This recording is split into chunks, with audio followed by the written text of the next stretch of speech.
நான் செஞ்ச தப்புல மிகப்பெரிய ஒரு தப்பு, வாஷிங் மிஷினை நானே ஏற்றிக்க முடியும் அப்படின்ற தைரியத்தில் வாங்கினது தான். இப்போ நீங்கள் பார்க்குறீங்க இல்லைங்களா, இந்த வாஷிங் மிஷினை நம்மளே ஏற்றிட முடியுமே அப்படின்னு சொல்லிட்டு தான் நானும் என்னோட பையனும் சேர்ந்து ஏற்ற ட்ரை பண்ணோம்.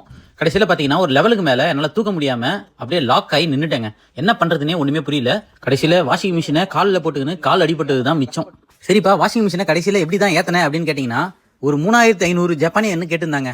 சரி, அதை நம்ம புள்ளியை வச்சு ஏற்றிக்க முடியாதா அப்படின்னு சொல்லி காலை உடச்சிக்கிட்டு அதுக்கு ஒரு 10,000 செலவு பண்ணது இல்லாமல் இந்த வாஷிங் மிஷினை ஒரு 24 படிக்கட்டு செகண்ட் ஃப்ளோருக்கு ஏற்றுறதுக்கு வந்து பார்த்தீங்கன்னா நாங்கள் எவ்வளோ காசு கொடுத்தேன் அப்படின்றத நீங்கள் கடைசியில் பார்ப்பீங்க.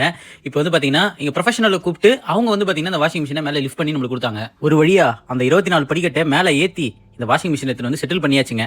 இதில் 1, 2, 3 எழுதியிருக்காங்க இல்லைங்களா, அது என்னென்னா ப்ரீவியூ ஃபீ, விசிட் ஃபீ, அதுக்கப்புறம் 2வது ஃப்ளோருக்கு ஏற்றினாங்க இல்லைங்களா அதுக்கான காசு. இது 3 சேர்த்து 11,550 ஜப்பானி எண்ணுங்க. நம்ம ஊர் காசுக்கு எடுத்துக்கிட்டிங்கன்னா இந்த 24 படிக்கட்டு இவங்க ஏற்றுறதுக்கு வாங்கின காசு 6,500 கிட்டங்க.